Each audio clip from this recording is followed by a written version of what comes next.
Hello guys, travel വൈൻസിൻ്റെ യാത്രകൾ തുടരുകയാണ്. ഇന്നത്തെ യാത്ര നമ്മൾ കുറുവാദ്വീപിലേക്കാണ്. അവിടുത്തെ കാഴ്ചകൾ കണ്ട് നമുക്ക് തിരിച്ചു വരാം.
കുറുവാദ്വീപ് ക്ലോസ്ഡ് ആണ്, ഓപ്പൺ അല്ല.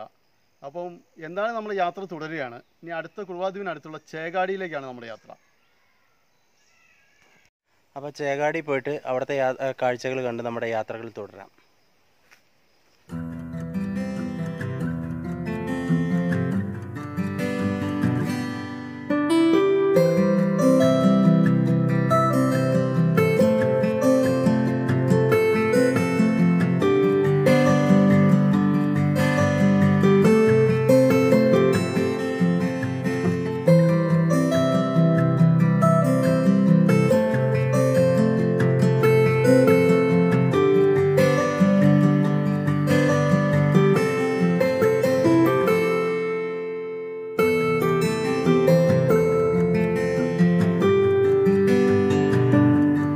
ചേകാടി പാലം.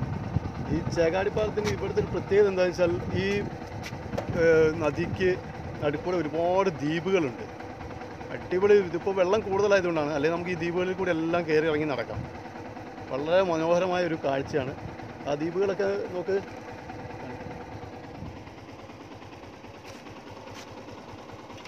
കൊച്ചു കൊച്ചു ദ്വീപുകൾ.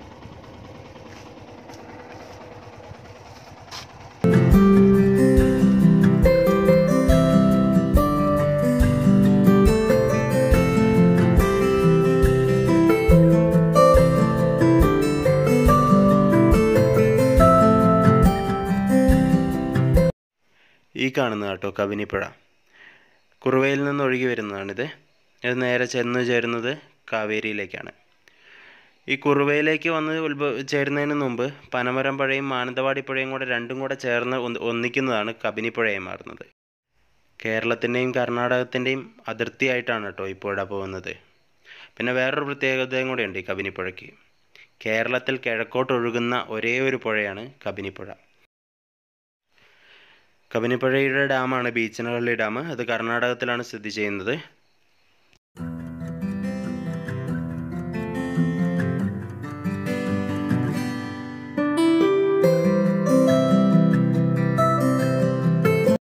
നമ്മളിപ്പോൾ ഉള്ളത് ചേകാടിയിലാണ്. ചേകാടി കബനിപ്പുഴയുടെ തീരത്താണ്.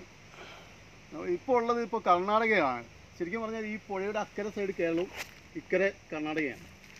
ആ പാലം കടന്ന് വന്നു കഴിഞ്ഞാൽ പാലത്തിന് അക്കരെ കേരളം, ഇക്കരെ കർണാടക. നമ്മളിപ്പോൾ പാലം കടന്ന് ഇക്കരെ വന്നു. ഇക്കരെ വന്ന് ഇവിടെ നിന്ന് കുറച്ച് വീഡിയോസൊക്കെ എടുത്ത് നമ്മൾ തിരിച്ച് അങ്ങോട്ട് പോവുകയാണ്. ഇപ്പോൾ കബനിപ്പുഴയുടെ ദൃശ്യങ്ങളെല്ലാവരും കണ്ടുവെന്ന് കരുതുന്നു. അപ്പോൾ കൂടുതൽ ദൃശ്യങ്ങളുമായി അടുത്ത വീഡിയോയിൽ നമുക്ക് കാണാം കബനിപ്പുഴയുടെ.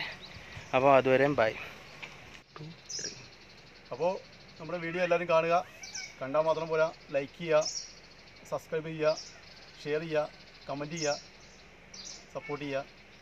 ബൈ.